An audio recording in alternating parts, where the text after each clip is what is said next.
이렇게 도둑질해서 얼마를 빼돌린 거냐? 당장 이 집에서 나가. 시어머니의 목소리가 귓가에 맴돌았습니다. 그날 밤 저는 맨발로 아파트 복도에 서 있었어요. 임신 7개월의 배를 감싼 채 문은 제 코앞에서 찰컥하고 잠겼습니다. 제 이름은 유서진 32입니다. 셰프로 일하다가 지금은 외식 브랜드 컨설턴트로 일하고 있습니다. 남편 지훈을 처음 만난 건 2년 전 봄이었습니다. 은행 PB로 일하는 그는 차분하고 신중했죠. 서진 씨 요리 정말 맛있어요. 그의 칭찬은 진심처럼 들렸고 저는 그 진심을 믿었습니다. 결혼식 날 시어머니 최은영 여사는 제 손을 꼭 잡으셨어요. 우리 아들 잘 부탁한다. 59의 그분은 30년째 한정식당을 운영하고 계셨습니다. 전통을 지키는 강단 있는 분이라고 들었죠. 그때는 몰랐습니다. 그 강단이 저를 향할 줄은. 결혼 3개월 후 시어머니가 제안하셨어요. 서진아, 가게 일 좀 도와주면 안 될까? 요즘 사람 구하기가 힘들어서. 저는 흔쾌히 승낙했습니다. 주말마다 식당에 나가 홀서빙을 했어요. 컨설턴트 일은 평일에 하고 주말엔 시댁 가게를 도왔죠. 며느리가 이렇게 도와주니 고맙네. 시어머니의 칭찬이 처음엔 기뻤습니다. 하지만 주말이 매일로 바뀌는 데는 한 달도 걸리지 않았어요. 오늘 직원이 안 나왔어. 서진이가 좀 와줘야겠어. 내일 단체 예약이 있는데 혼자는 못해. 나와야지. 지훈에게 말했습니다. 여보, 나도 일이 있는데 매일은 좀 힘들어. 그는 난처한 표정을 지었어요. 엄마가 힘드신가 봐. 조금만 참아줘. 곧 직원 더 뽑으실 거래. 그러나 사람은 끝내 뽑지 않으셨습니다. 임신 소식을 알렸을 때 시어머니는 기뻐하셨어요. 우리 손주, 드디어 우리 집안의 대가 이어지는구나. 그런데 다음 날부터 시어머니의 집요한 간섭이 시작됐습니다. 임산부는 찬 거 먹으면 안 돼. 내가 챙겨줄게. 밖에서 일하지 말고 가게에 와 있어. 가게 일은 앉아서 하는 거니까 괜찮아. 오히려 운동이 되지. 그때쯤 시어머니의 간섭과 질투 폭언도 시작되었습니다. 손님들에겐 자상한 척하지만 뒤에선 직원들을 함부로 대했고 직원들은 한두 달 하고 그만두기 일쑤였습니다. 컨설턴팅 미팅을 잡아 중요한 회의를 하는 도중에도 시어머니에게서 전화가 왔습니다. 하루 수십 번 전화하고 찾아댔습니다. 오늘 급하게 재료 받아야 하는데 서진이가 와야 할 것 같아. 속상해서 지훈에게 말해봤지만 소용없었습니다. 엄마랑 잘 지내. 널 많이 좋아하시잖아. 저는 점점 제 의견을 말하지 않게 되었습니다. 임신 7개월이 되던 어느 저녁이었어요. 온몸이 부어 서 있는 것조차 힘든 날이었죠. 식당 마감 후 시어머니가 주방에서 소리쳤습니다. 서진아, 이리 와봐. 냉장고 앞에 서신 그분의 얼굴은 굳어 있었어요. 송이버섯이랑 전복이 없어. 분명 어제 받았는데 어디 갔어? 저는 고개를 저었습니다. 저는 모르는데요. 오늘 나온 사람 너밖에 없잖아. 제 명의카드에 사용 내역이 문자로 와 있었습니다. 고급 식재료값 180만 원이 결제되어 있었습니다. 시어머니는 그 문자를 보시더니 얼굴이 새하얘지셨죠. 저는 당황해서 말했습니다. 저 이거 결제한 적 없어요. 확인해 볼게요. 확인은 무슨, 내 카드로 찍혔잖아. 얘는 입만 열면 거짓말이네. 너네 부모가 그렇게 가르치디? 집으로 돌아와 카드사에 전화했어요. 자동결제 오류로 보입니다. 환불 처리해 드릴게요. 하지만 시어머니는 믿지 않으셨습니다. 오류? 그게 말이 돼? 내가 몰래 팔아먹은 거 아냐? 지훈에게 설명했어요. 여보, 카드사에서도 오류래. 환불도 바로 처리해 준다고 했어. 억울해. 그는 한숨을 쉬었습니다. 엄마가 많이 화가 나신 것 같아. 내가 좀 이해해줘. 이해는 제가 해야 하는 거였습니다. 늘 그랬어요. 며칠 후 저녁 10시쯤이었을까요? 시어머니가 갑자기 집으로 오셨어요. 거실에 앉은 그분의 목소리와 눈빛은 차가웠습니다. 너 우리 집 체면 생각 안 해? 도둑질 하려고. 우리 집에 들어온 거냐? 아직도 상황 파악이 안 되니? 도둑질은 누가 가르쳐 준 거니? 지우는 옆에서 아무 말도 하지 않았어요. 저는 배를 감싸며 일어섰습니다. 어머니, 저 억울해요. 말씀이 너무 심하신 것 같아요. 시어머니가 소리쳤습니다. 당분간 이 집에 발도 디딜 생각하지 마. 얼굴도 보기 싫어. 그리고 지훈을 쳐다보셨죠. 지훈아, 내가 알아서 해. 난 저런 며느리는 용납 못한다. 시어머니는 아들에 대한 보상 심리가 심한 분이었습니다. 온화하고 자상해 보이지만 아들만 최고였고 며느리인 나에 대한 시기 질투가 병적인 수준이었지요. 그날 밤 11시 비가 내렸습니다. 저는 잠옷 차림으로 현관 앞에 서 있었어요. 시어머니는 거실 소파에 앉아 아들 하나 잘 키운 죄밖에 없는데 이상한 애가 집에 들어와서 나를 괴물로 만드네. 아이고 내 팔자야. 뭐가 그리도 억울한 건지 미친 듯이 고함친 후 계속 울어댔습니다. 지우는 그런 시어머니를 위로해주며 조용히 나를 불러냈습니다. 여보, 어머님 나한테 왜 이러는 거야? 나 너무 억울해. 오늘만이라도 친구 집에 가 있어. 일이 커지면 곤란해. 엄마 성격 알잖아. 지금 날 내쫓는 거야? 내쫓는 게 아니라 시간을 두자는 거야. 지우는 언제나 그랬듯 와이프는 뒷전이었습니다. 그래도 당신 애를 가진 나한테 이 시간에 나가라는 건 너무한 거 아니야? 그냥 일단 가. 조용해지면 전화할게. 울 엄마 저러시다 쓰러지시면 네가 책임질 거야? 내 말 들어. 나를 밀어내던 그는 내가 사랑하던 그 남자가 아니었습니다. 문이 닫혔습니다. 철컥. 복도에 홀로 남겨진 저는 한참을 그 자리에 서 있었어요. 맨발이었습니다. 겨울비가 창문을 타고 흘러내렸죠. 이게 진짜일까? 나를 내쫓다니. 그것도 이 늦은 밤에? 아래층 로비로 내려갔습니다. 갈 곳이 없었어요. 앞이 깜깜해지고 머릿속이 하얘졌습니다. 괜찮으세요? 경비원 아저씨가 다가왔습니다. 박상복, 66, 이 아파트에서 10년째 근무 중이라고 들었어요. 아, 네, 괜찮아요. 제 목소리는 떨리고 있었습니다. 그분은 담요를 가져왔어요. 몸 먼저 따뜻하게 하세요. 그리고 낮게 말씀하셨죠. 좀 전 상황을 제가 봤습니다. 담요를 두른 채 경비실로 들어갔습니다. 작은 공간이었어요. 모니터 세대와 낡은 책상, 전기 포트 하나. 박상복 경비원은 의자를 권하며 따뜻한 차를 내왔습니다. 일단 앉으세요. 비 맞으면 감기 걸려요. 저는 고개를 숙인 채 앉았어요. 말이 나오지 않았습니다. 경비원이 모니터를 켰어요. 이거 좀 보세요. 화면에는 우리 집 현관 앞이 보였습니다. CCTV 영상이었죠. 오늘 밤 11시 13분. 제가 문 밖으로 나가는 장면이 선명했어요. 그리고 문이 닫히는 순간 지훈의 얼굴. 그 표정은 차갑고 단호했습니다. 망설임 같은 건 없었어요. 이거 저장할 수 있나요? 경비원이 고개를 끄덕였습니다. 쫓겨나는 바람에 제 폰은 집에 두고 나와서 경비원 아저씨에게 휴대폰을 빌렸습니다.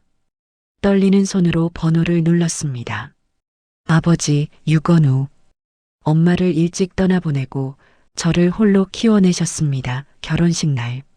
아버지의 눈물을 처음 보았습니다. 그 누구보다 사랑받고 잘 살길 바라셨어요. 목소리가 나오지 않았어요. 한참을 침묵하다가 겨우 말했습니다. 나 좀 데리러 와줘. 전화기 너머로 아버지의 숨소리가 멈췄어요. 어디야? 집 앞 아파트 경비실. 지금 델러가마. 30분 후 아버지가 도착했습니다. 평소엔 온화한 분이지만 그날 밤 표정은 달랐어요. 무슨 일이야? 경비원이 먼저 입을 열었습니다. 따님이 밤에 쫓겨나셨어요. 임신 중이신데 맨발로요. 아버지의 눈빛이 차갑게 변했어요. 서진아, 처음부터 차근차근 말해봐. 저는 지난 몇 달간의 일을 설명했습니다. 매일 식당에 나간 것, 결제 오류 사건, 그리고 오늘 밤 일까지 시어머니의 교묘한 괴롭힘이 계속 지속되었다고. 아버지는 아무 말 없이 듣고 계셨어요. 하지만 손은 주먹을 쥐고 있었죠. 경비원님, 영상 저장 부탁드립니다. 이미 USB에 담아뒀습니다. 아버지가 제 어깨를 감쌌어요. 서진아, 집 가자. 내 잘못 아무것도 없어. 다음 날이 밝았습니다. 친정집 작은 방에서 눈을 떴습니다. 아버지는 이미 서재에서 무언가를 정리하고 계셨어요. 일어났니? 밥 먹어. 식탁에 앉았어요. 오랜만에 먹는 친정밥이었지만 목이 메었습니다.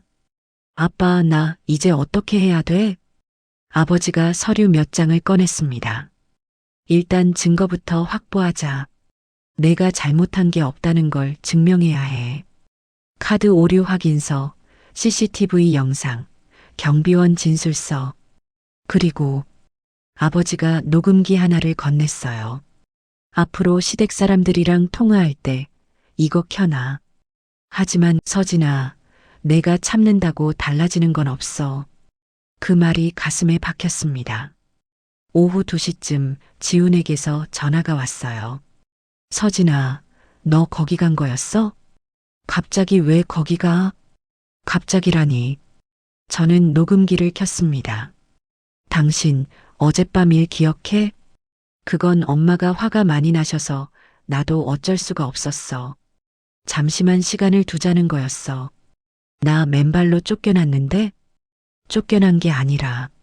지훈의 목소리가 답답해졌어요. 너도 엄마 입장 좀 생각해봐. 180만 원이 없어진 거야. 얼마나 놀라셨겠어. 그건 오류라고 했잖아. 카드사에서 확인까지 해줬는데. 왜 내 말은 안 믿어주는 거야? 그래도 엄마가 상처받으신 건 사실이잖아. 내가 좀 이해해줘야지. 또 이해해달라 했습니다. 언제나 제가 이해해야 하는 거였어요. 여보, 나 지금 임신 7개월이야. 한겨울밤에 맨발로 밖에 나앉았어. 그건 미안해. 내가 생각이 짧았어. 그럼 이제 내가 어떻게 해주길 바라는 거니? 일단 엄마한테 사과하고 다시 들어와. 저는 전화를 끊었습니다. 손이 떨렸어요. 사과를 내가 왜 해야 하는데? 마마보이 쫄보 같으니라고. 사흘 후 시어머니가 친정으로 찾아왔습니다. 초인종이 울렸어요. 아버지가 문을 열었죠. 들어오세요. 시어머니는 거실에 앉았습니다. 제 얼굴을 보지도 않으셨어요. 서진이 좀 보내주세요. 얘기 좀 하게요. 무슨 얘기요? 아버지의 목소리는 차가웠습니다. 제 며느리 잘못 관리한 것 같아서요. 제가 데려가서 잘 교육하겠습니다. 그 순간 제 안에서 무언가가 끊어졌어요. 어머니, 저는 천천히 입을 열었습니다. 저 뭘 잘못했나요? 뭘 잘못했냐고? 돈 가지고 장난치려고 했다가 들킨 거잖아. 그건 오류라고 수십 번을 말씀드렸잖아요. 환불도 다 됐고요. 어쨌든 그래도 내가 관리를 제대로 못한 거잖아. 시어머니의 목소리가 높아졌어요. 그리고 며느리가 시어머니 가게 도와주는 게 당연한 거 아니야? 요즘 애들은 싸가지가 없어. 아버지는 낮은 음성으로 침착하게 말씀하셨습니다. 도와주는 건 좋은데 급여는 주셨나요? 급여요? 제 딸이 몇 개월 동안 식당 일을 했는데 월급 명세서 좀 보여주시죠. 시어머니의 얼굴이 굳었어요. 우리가 무슨 남인가요? 가족끼리 그런 거 따져요? 그럼 가족인데 한겨울밤에 맨발로 임산부를 밖에 내쫓아도 되나요? 거실이 조용해졌습니다. 시어머니는 아무 말 없이 나가셨어요. 문이 닫힌 후 아버지가 말했습니다. 서진아, 이제 결정해야 해. 참고 돌아갈 건지 아니면 제대로 맞설 건지. 저는 배를 쓰다듬었어요. 아이가 뱃속에서 움직였습니다. 이 아이를 저 집에서 과연 잘 키워낼 수 있을까? 아빠, 나 싸우고 싶어. 아버지가 고개를 끄덕였어요. 그래. 내가 잘못한 게 하나도 없다는 걸 증명하자. 다음 날부터 준비가 시작됐습니다. 희음 여성법률지원센터의 김유진 변호사. 안녕하세요. 유서진 씨 상황 얘기 들었어요. 김 변호사는 30대 후반쯤 돼 보이는 여성이었습니다. 일단 증거부터 검토할게요. CCTV, 녹음 파일, 카드 내역서 모두 제출해 주세요. 이걸로 충분할까요? 충분해요. 그리고 앞으로 시댁과의 모든 대화, 문자, 통화 내용 다 기록하세요. 김 변호사가 덧붙였습니다. 유서진 씨, 이건 단순한 가족 싸움이 아니에요. 경제적 착취와 정서적 학대예요. 그 말을 듣는 순간 눈물이 났습니다. 내가 당한 게 학대였구나. 일주일 후 내용 증명이 발송됐습니다. 수신인 최은영, 권지훈. 가정 내 통제 및 무급 노동 강요. 명예훼손 및 모욕. 임신부에 대한 정서적 신체적 위협 행위. 법적 조치를 예고하는 문서였습니다. 저는 창밖을 바라봤어요. 겨울비가 내리고 있었습니다. 이제 돌이킬 수 없겠지. 하지만 후회는 없었습니다. 아이를 위해서라도 더는 참을 수 없었으니까요. 그날 저녁 지훈에게서 전화가 왔어요. 서진아, 이게 무슨 짓이야? 목소리가 떨리고 있었습니다. 무슨 짓이냐고? 내가 당한 일들이야. 이제 참지 않을 거야. 우리 이렇게까지 해야 해? 뱃속에 아이를 봐서라도 이러지 말자. 저는 차갑게 대답했습니다. 지훈 씨가 강제로 날 내쫓았잖아. 임신한 나를 사람 대접도 안 해줬잖아. 전화를 끊었습니다. 가슴이 아팠어요. 하지만 이제 멈출 수 없었습니다. 그날 밤 뱃속의 아이에게 작게 속삭였습니다. 미안해. 엄마가 싸우는 모습 보여줘서. 하지만 이젠 더 이상 물러설 수 없는 일이었습니다. 더 이상 참는 게 사랑이 아니란 걸 이제 알았으니까요. 내용 증명이 발송되고 일주일이 지났습니다. 친정 거실은 조용했어요. 아버지는 출근하셨고 저는 혼자 창가에 앉아 있었죠. 뱃속의 아이가 발로 찼습니다. 엄마, 괜찮아? 그런 말을 하는 것 같았어요. 응, 괜찮아. 혼자 중얼거렸습니다. 하지만 괜찮지 않았어요. 밤마다 악몽을 꿨거든요. 시어머니의 목소리, 지훈이 나를 밀어내고 문을 잠그던 표정, 그리고 맨발로 서 있던 복도. 며칠 후 김유진 변호사에게서 전화가 왔습니다. 유서진 씨, 소식 들었어요? 무슨 소식이요? 시댁 식당 얘기요. SNS에 올라왔더라고요. 변호사가 링크를 보냈어요. 저는 핸드폰을 열었습니다. 여기 음식점 사장이 며느리를 한겨울밤에 내쫓은 곳이래요. 음식이 아무리 맛있어도 가고 싶지 않네요. 임산부 학대집이라고 들었어요. 절대 안 갑니다. 댓글이 수백 개 달려 있었습니다. 이게 내가 원한 건 아닌데. 그날 오후 지훈이 친정으로 찾아왔어요. 초인종이 울렸습니다. 아버지는 안 계셨고 저 혼자였죠. 문을 열자 지훈이 서 있었습니다. 얼굴은 헬쑥했어요. 서진아, 얘기 좀 하자. 할 말 없어. 제발 5분만. 저는 문을 열어줬습니다. 거실에 마주 앉았어요. 지우는 한참을 말이 없었습니다. 서진아, 미안해. 뭐가? 너한테 내가 너무 못했어. 지훈의 목소리가 떨렸어요. 엄마 식당 지금 망해가고 있어. 예약 취소해. 단골들도 안 와. 엄마는 매일 울고. 그래서 제발 좀 그만하자. 우리 다시 시작할 수 있잖아. 저는 가만히 지훈을 바라봤습니다. 이 사람 진심일까? 지훈 씨, 나한테 사과하는 거야? 아니면 식당 살려달라는 거야? 둘 다야. 솔직한 대답이었어요. 미안해. 못 도와줘. 서진아, 내가 문 잠갔잖아. 그날 밤, 넌 한 번도 날 돌아보지 않았어. 그건 그때 내가 판단을 잘못한 거야. 판단 실수로 넘어갈 일이 아니야. 그건 선택이었어. 지우는 아무 말도 못했습니다. 저는 천천히 일어났어요. 돌아가죠. 앞으로 연락은 변호사 통해서 해. 서진아, 제발. 나가줘. 문을 닫았습니다. 지훈이 떠난 후 저는 소파에 주저앉았어요. 가슴 한편이 아팠습니다. 저도 한때는 저 사람을 사랑했으니까요. 함께 웃고 미래를 꿈꿨었죠. 하지만 그 사람은 변했어. 아니, 원래 그랬던 거야. 뱃속의 아이가 또 움직였어요. 미안해, 아가야. 엄마가 약해서. 하지만 약한 건 잘못이 아니라고 아버지가 말했습니다. 참는 것도 사랑이 아니라고. 사흘 후 시어머니가 또 찾아왔습니다. 이번엔 아버지가 계셨어요. 서진이 아버님, 제발 좀 도와주세요. 시어머니의 목소리는 다급했습니다. 무슨 일이십니까? 식당이 망해가요. 예약이 다 취소됐어요. 이러다 문 닫아야 해요.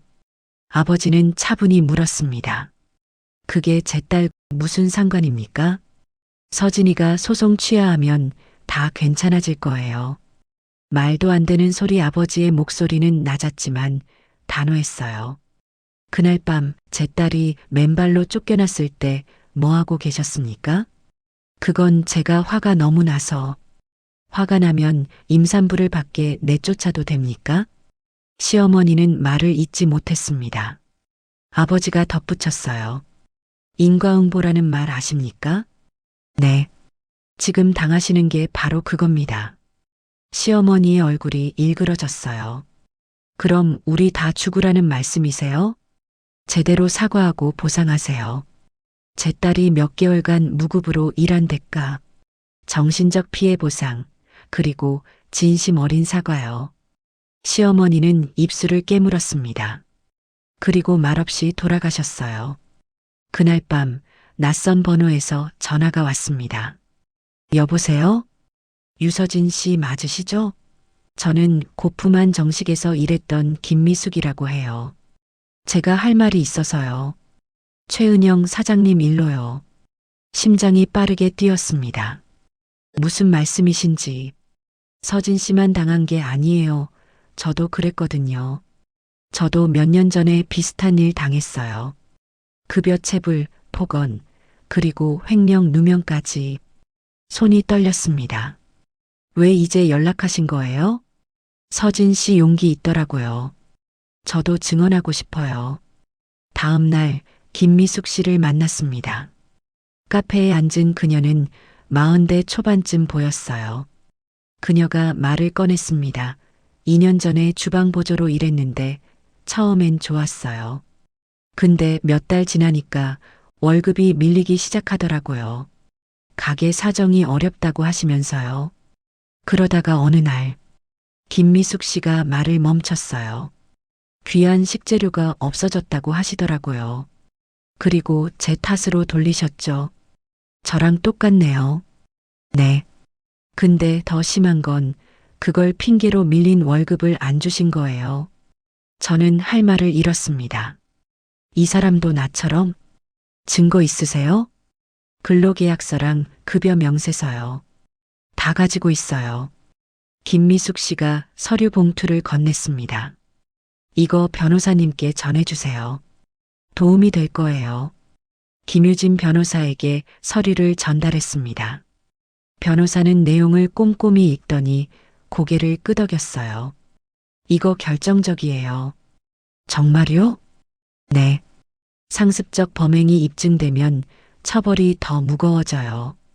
그럼 이제 재판 준비 들어갑니다. 제대로요. 변호사의 눈빛이 날카로워졌어요. 유서진 씨, 이제 단순한 가족 문제가 아니에요. 이건 범죄예요. 그 말을 듣는 순간 무언가가 명확해졌습니다. 내가 잘못한 게 아니었어. 며칠 후 기사가 났습니다. 명동 유명 한정식당 직원 학대 의혹. 며느리뿐 아니라 전 직원도 똑같이 당했다. 상습적 폭언과 급여 체불 정황. 댓글이 폭주했어요. 역시 며느리만 당한 게 아니었네. 이런 집은 문 닫아야 해. 사장 처벌받아야 함. 시어머니의 식당은 결국 임시 휴업에 들어갔습니다. 그날 밤 지훈에게서 문자가 왔어요. 서진아, 내가 다 망쳤어. 우리 가족 다 망쳤어. 저는 답장을 보냈습니다. 망친 건 너희들이야. 나는 그냥 진실을 말한 것뿐이야. 이렇게 독한 여자인 줄 몰랐다. 이혼하자. 그래. 그게 좋겠다. 더 이상 미련은 없었습니다. 슬프지도 않았습니다. 창밖을 바라봤어요. 이제 끝이 보이는 걸까? 아직은 아니었습니다. 재판이 남아 있었으니까요. 하지만 두렵지 않았어요. 이번엔 내가 이긴다. 제 안에 단단한 무언가가 생겼습니다. 더 이상 참지 않는 힘. 더 이상 눈치 보지 않는 용기. 엄마 멋지지? 다음 날 아침 법원에서 소장 접수 통지가 왔습니다. 재판 날짜가 잡혔어요. 한 달 후 저는 거울 앞에 섰습니다. 헬쑥해진 얼굴. 하지만 눈빛만은 살아있었어요. 이제 시작이야. 법정에서 모든 진실을 밝히겠다고 다짐했습니다. 재판 당일 아침이었습니다. 법원 계단 앞에 섰어요. 배는 이제 8개월. 걷는 것도 힘들었지만 멈출 수 없었습니다. 아버지가 제 팔을 잡아줬어요. 괜찮겠니? 응, 괜찮아.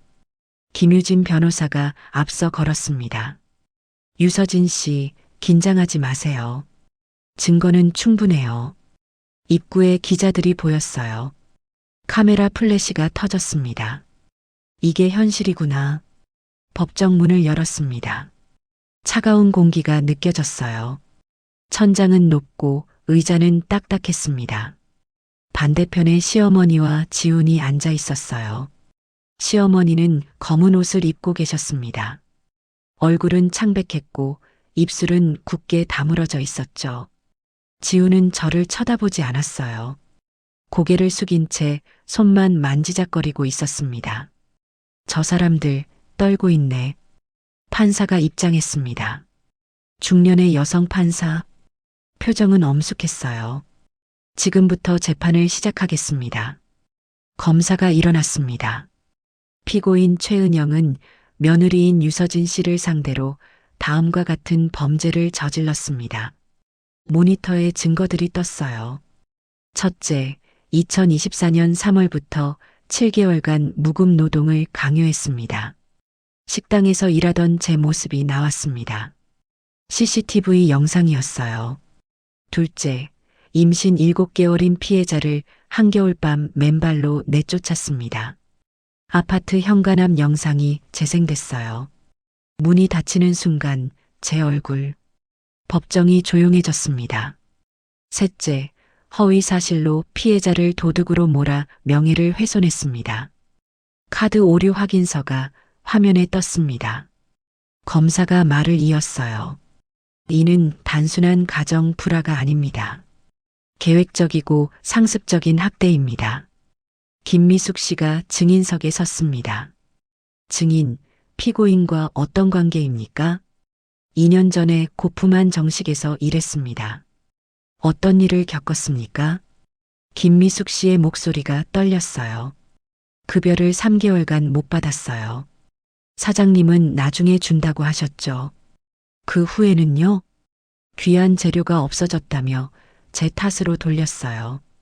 그리고 밀린 월급을 안 주셨습니다. 증거가 있습니까? 네. 근로계약서와 급여 미지급 증명서 있습니다. 방청석이 웅성거렸어요. 시어머니의 변호사가 벌떡 일어났습니다. 이에 있습니다. 이건 오래된 일이고. 판사가 손을 들었어요. 기각합니다. 상습성 입증에 필요한 증언입니다. 결정적 증거가 나왔습니다. 아파트 현관 앞 CCTV. 오후 11시 11분. 제가 문 밖으로 나가는 장면.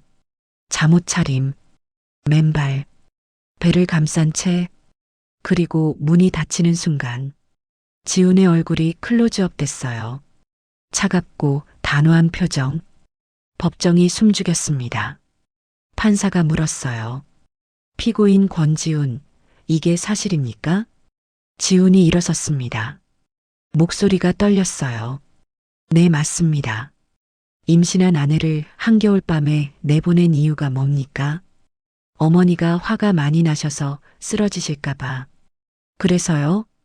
지훈은 대답하지 못했습니다.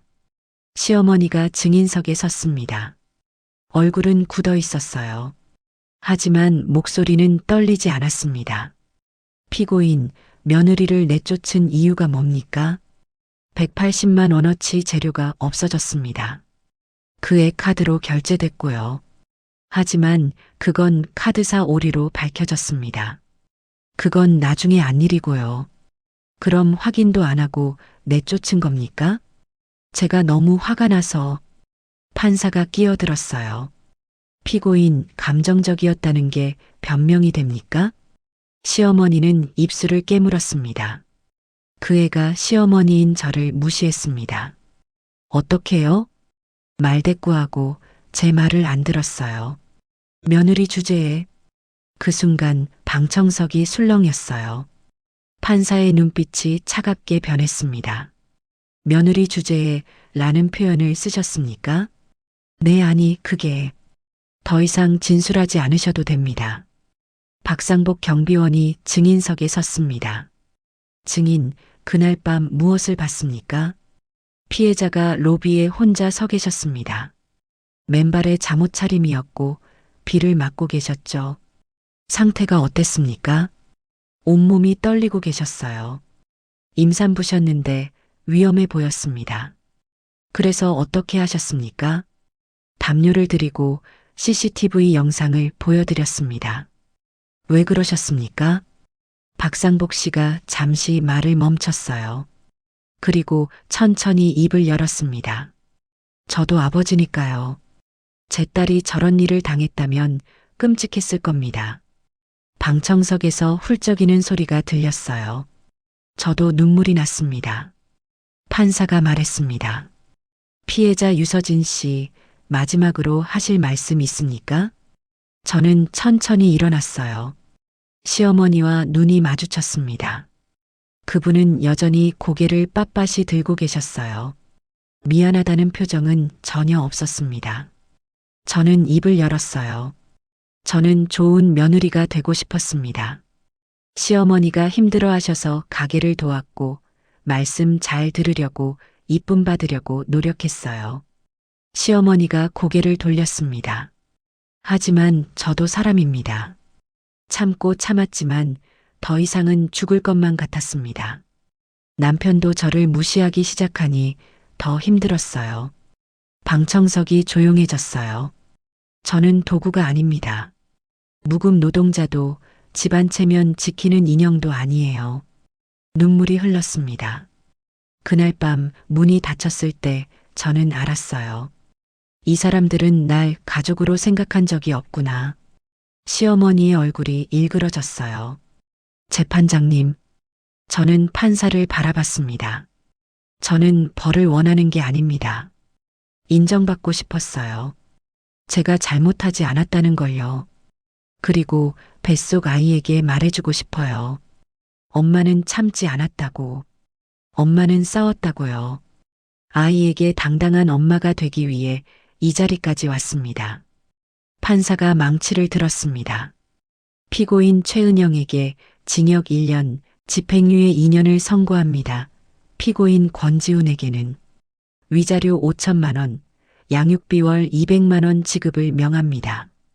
또한 피해자가 무급으로 노동한 7개월에 대한 급여 1,400만 원을 지급하라. 재판이 끝났습니다. 복도로 나왔어요. 다리가 풀렸습니다. 아버지가 저를 안아줬어요.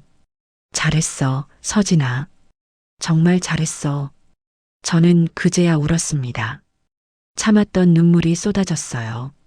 김유진 변호사가 다가왔습니다. 고생 많으셨어요. 이제 새 출발하세요. 멀리서 지훈이 보였어요. 시어머니를 부축하며 걸어가고 있었습니다. 지훈이 뒤를 돌아봤습니다. 눈이 마주쳤어요. 하지만 저는 고개를 돌렸습니다. 이제 용서는 필요 없었으니까요.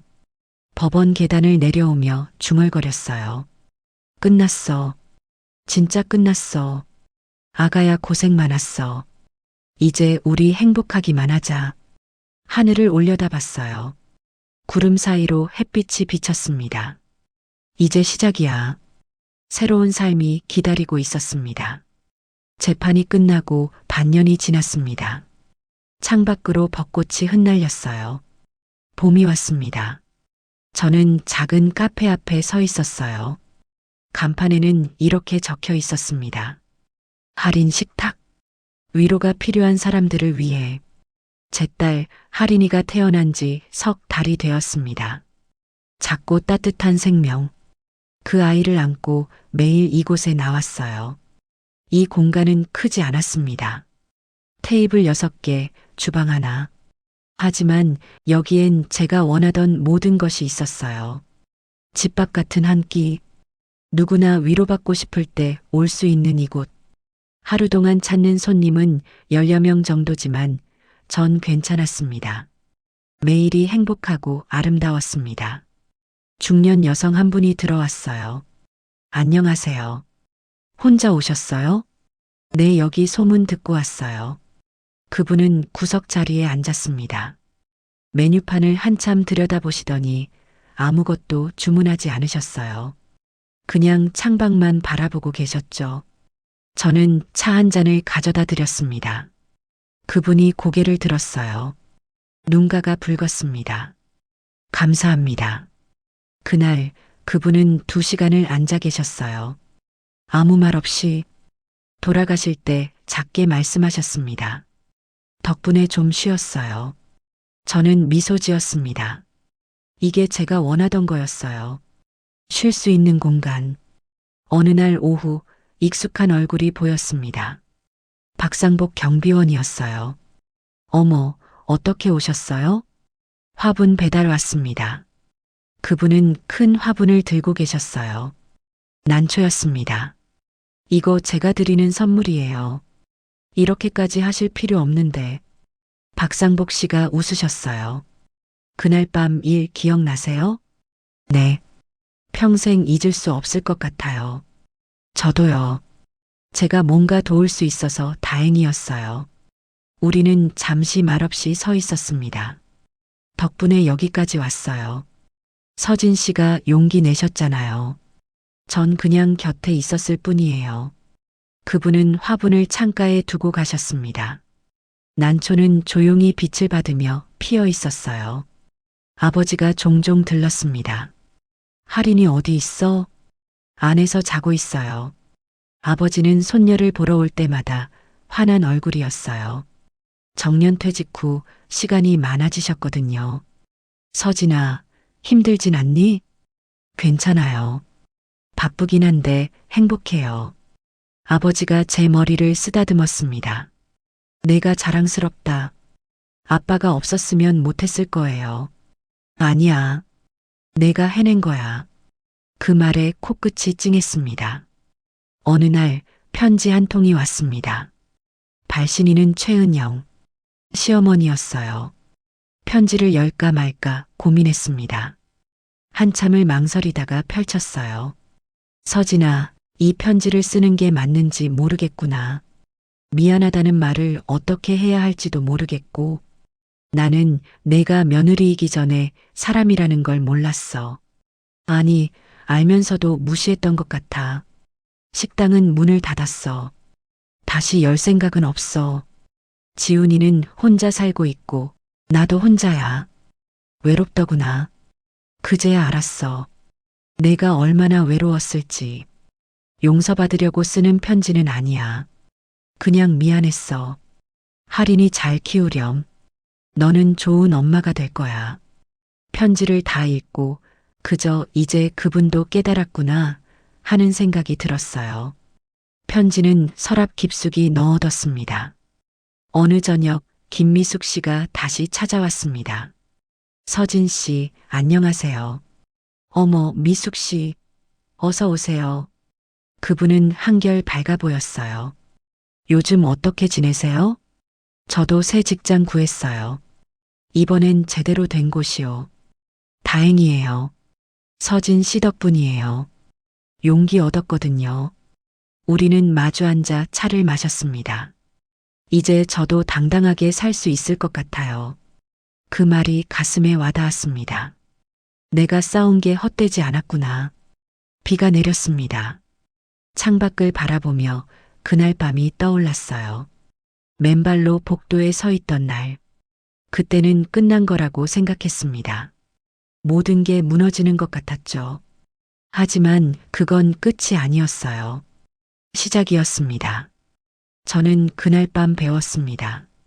참는 게 사랑이 아니라는 걸. 그리고 무엇보다 나도 소중한 사람이라는 걸.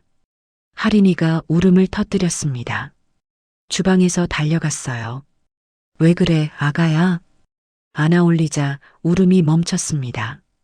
작은 손이 제 얼굴을 만졌어요. 엄마가 지켜줄게. 이 아이에게만큼은 보여주고 싶었습니다. 당당하게 사는 모습을. 참지 않는 엄마. 자기 목소리를 내는 엄마. 그런 엄마로 살고 싶었어요. 해가 지고 있었습니다. 마지막 손님이 떠나고 문을 닫았어요. 할인이를 안고 창가에 앉았습니다. 오늘도 수고했어, 아가야. 아이는 제 품에서 스르르 잠들었어요. 저는 창밖을 바라봤습니다. 거리의 불빛들이 하나둘 켜지고 있었어요. 사람들이 각자의 집으로 돌아가고 있었죠. 모두 각자의 이야기를 안고 살아가는 거겠죠. 나는 행복할까? 완벽하게 행복하진 않았어요. 여전히 외로울 때가 있었고 힘들 때도 있었습니다. 하지만 자유로웠어요. 누군가의 눈치를 보지 않아도 됐고 제 선택을 스스로 할 수 있었습니다. 그게 행복이라면 저는 행복한 거였어요. 그 후로도 가게를 찾는 손님들의 이야기를 가만히 들어줬어요. 어떤 날은 같이 울기도 했고 어떤 날은 같이 웃기도 했습니다. 이곳은 작은 공간이었지만 누군가에겐 쉼터가 되어주고 있었어요. 다음 날 아침이 밝았습니다. 문을 열었어요. 햇살이 들어왔습니다. 그리고 저는 알았어요. 닫힌 문 너머엔 언제나 열린 문이 있다는 걸. 절망 끝엔 언제나 새로운 시작이 있다는 걸. 오늘도 절망이라는 문 앞에 서 있는 외로운 사람들에게 말하고 싶어요. 이게 끝이 아니라는 걸. 그저 새로운 문이 열리기 전 잠시 멈춰서는 시간이었을 뿐. 당신의 문도 곧 열릴 거예요. 그리고 그 너머엔 당신만의 빛이 기다리고 있을 겁니다. 긴 시간 함께 해주셔서 감사합니다. 이 이야기가 누군가에게 위로가 되길 바랍니다. 구독과 좋아요 눌러주시면 감사하겠습니다. 다음 이야기를 이어가는 큰 힘이 된답니다.